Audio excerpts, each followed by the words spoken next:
नमस्कार, आप देख रहे हैं India TV news Bihar Jharkhand सच की तह तक। मैं हूं संदली और आपके लिए लेकर आई हूं आज की सबसे बड़ी और बेबाक खबरें। हर वो सच जिसे दबाया गया, हर वो सवाल जो उठना चाहिए था, क्योंकि यहाँ हम बात करते हैं बिहार और झारखंड की, आपके हक और हकीकत। चलिए शुरुआत करते हैं आज की खास रिपोर्ट से। गाड़ीखाना स्थित सृष्टि मैरिज हॉल में दलित युवा नेता सौरभ कुमार पासवान की अध्यक्षता में अम्बेडकरवादी संवाद कार्यक्रम आयोजित हुआ। कार्यक्रम का उद्देश्य दानापुर विधानसभा क्षेत्र की जनता को आगामी 6 नवंबर को होने वाले आम चुनाव 2025 में महागठबंधन और राजद प्रत्याशी रीतलाल यादव के समर्थन में एकजुट करना था। कार्यक्रम के आयोजक नगर परिषद उपाध्यक्ष दीपक चंद्रवंशी थे। मौके पर शैलेश यादव, पूर्व मंत्री शिव चंद्र, एमएलसी मुन्नी रजक, सतपाल लवना, श्वेता कुमारी सहित कई गणमान्य लोग मौजूद रहे। वक्ताओं ने बाबा साहेब अम्बेडकर के विचारों पर चर्चा करते हुए सामाजिक न्याय और राजनीतिक सशक्तिकरण पर जोर दिया और महागठबंधन की जीत का संकल्प लिया। हाथ से चलो। आप देख रहे हैं India TV news Bihar Jharkhand. अभी हम दानापुर विधानसभा में आए हुए हैं। यहाँ पर रीतलाल जी की बच्ची आई हुई है, इनसे हम पूछ रहे हैं क्या नाम हुआ? मेरा नाम श्वेता सिंघानिया। श्वेता सिंघानिया से हम बात करना चाहते हैं कि सिंघानिया जी से कि क्या पब्लिक को क्या मैसेज देना चाह रहे हैं? पब्लिक को हम यही मैसेज देना चाह रहे हैं कि आप लोग कभी देखे होंगे कि किसी के पापा पूरा फेस्टिवल हो गया, दशहरा हो गया, छठ पूजा हो गया, सब कुछ हो गया, लेकिन मेरे पापा को साजिश के तहत 8 महीने से जेल में डाल दिया गया है। और अभी भी जब बेल देना चाहिए लेकिन कोर्ट बेल नहीं दे रहा है। क्यों नहीं दे रहा है? क्योंकि ओपोजिशन पार्टी का उनके ऊपर दबाव है। इसमें क्या ओपोजिशन पार्टी क्या कह रहे हैं? ओपोजिशन पार्टी यही चाह रहे हैं, उन लोग को डर है। अगर किसी के विधायक के चुनाव में दानापुर में इतने सारे लोग आ गए, सीएम आ रहे हैं कहीं के या फिर कोई आ रहे हैं, इतना डर है मेरे पापा से कि मतलब चुनाव कैसे न जीत जाए। इन लोग चाहते थे कि हम लोग नॉमिनेशन भी ना करें, लेकिन अब तो नॉमिनेशन हम लोग कर लिए हैं। अब इन लोग को इतना डर है तो हम लोग अब चुनाव भी जीत ही जाएंगे, जैसे कि अब डर का माहौल देख ही रहे हैं। पब्लिक लोग से पूरा आशा है कि अब पब्लिक लोग के पास, जनता के पास हम जाते हैं तो जनता ये नहीं बोलती है कि वोट देंगे। जनता सीधे ये बोलती है कि रीतलाल यादव जी और लालटेन छाप के हम थे, हैं और रहेंगे हमेशा के लिए, चाहे कुछ भी हो जाए तो आप ही का वोट जाएगा। कल तो दिल्ली से सीएम भी आई थी रेखा गुप्ता जी, वो भी बोले कि जो जेल में रहेंगे उनको नहीं लड़ना चाहिए। जेल में तो बहुत लोग गए थे। हम लोग के अभी जो गृह मंत्री है अमित शाह, वो भी जेल गए थे। इंदिरा गांधी भी फंसाया गया था, गांधी जी भी गए थे। तो उन लोग अभी फ्रीडम फाइटर है ना कि नहीं है? जेल गए थे तो इसका मतलब ये थोड़ी होता है कि सब कोई गलती करता है। आजकल का पॉलिटिक्स बहुत खराब हो गया है, तो वही पापा को फंसा करके जेल में डाल दिया गया है।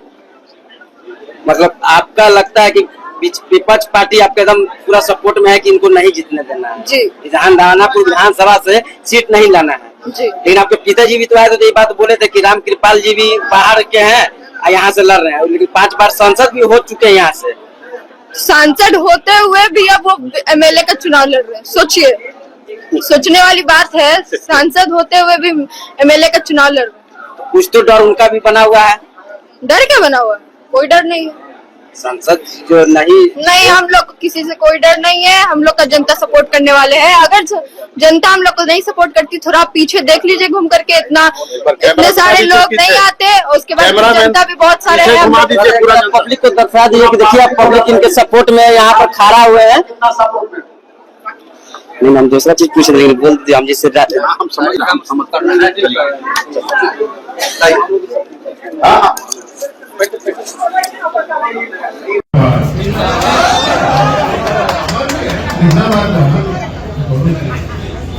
आज जो वैसे तो चुनावी सभा है, लेकिन खासकर जो अम्बेडकरवादियों के समूह को संबोधित करना एक गर्व की बात होती है कि जो आज हमारा देश जिस संविधान से चल रहा है उसके रचयिता जो बाबा साहब अम्बेडकर हैं,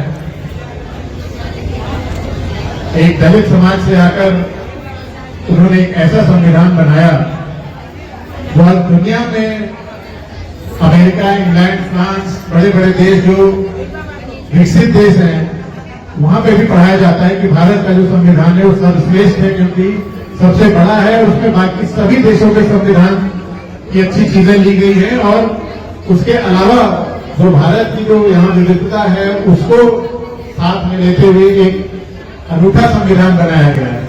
तो ये जो संविधान के रचयिता हैं, ये जो टैलेंट था बाबा साहब अम्बेडकर का, उसको हम सब नमन करते हैं।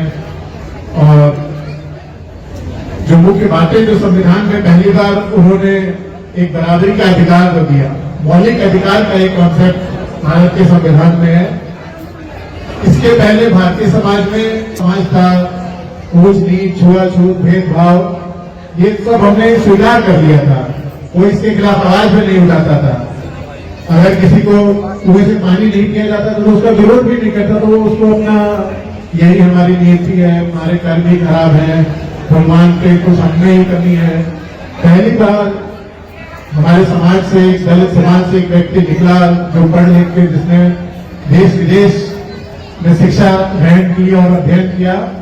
उसके बाद उन्होंने भारत का संविधान बनाया और उसमें जो चीजें, जो अधिकार हर व्यक्ति को दिए गए, बराबरी का अधिकार, जो समाज में कुरीतियां थी जो दूर की गई, छुआछूत, भेदभाव, हर व्यक्ति को समानता, हर व्यक्ति को एक वोट, हर व्यक्ति को अपने अधिकारों के लिए लड़ने की जो शक्ति और उसको जो सुरक्षा दी गई कि अगर कोई किसी को सताता है, कोई अत्याचार करता है तो संविधान आपकी रक्षा करेगा, कानून आपकी रक्षा करेगा। इससे पहले समाज में आपकी रक्षा करने वाला कोई नहीं था।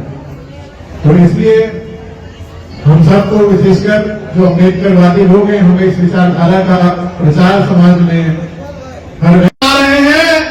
लेकिन दोनों युवा नेता तेजस्वी यादव जी और राहुल गांधी जी ने आपको सामाजिक न्याय का, रोजगार का और शिक्षा की गारंटी का आह्वान किया है। कल मुजफ्फरपुर की धरती पे हुआ यह कार्यक्रम, हम ये आपसे कुछ बातें बताएंगे कि केवल गोली मारना, बम फोड़ना ही आतंकवाद नहीं है। लोगों को जाति में बांटना भी एक खतरनाक आतंकवाद है। आप लोग समझ रहे हो, इस देश में भेदभाव की सरकारें चल रही है, चाहे वो बिहार प्रदेश में हो, चाहे वो केंद्र की सरकार हो। इनका काम है लोगों को बांटकर, भेदभाव की जाति आधार पर बांटकर राज करना। इसलिए भाइयों बहनों, आज आपके पास हाथ में मौका है, इस मौके को जाने नहीं देंगे। एक एक वोट का आपने मतदान करके गठबंधन की सरकार बनानी है। इसलिए हमारे बीच में बहुत ही माननीय हमारे वरिष्ठ नेता बैठे, ये भी गारंटी करी है कि प्राइवेट सेक्टर जहां 25 करोड़ रुपए का बिजनेस कॉन्ट्रैक्ट दिया जाएगा, उसमें 50% का आरक्षण दिया जाएगा समाज को। मैं ये कहूंगा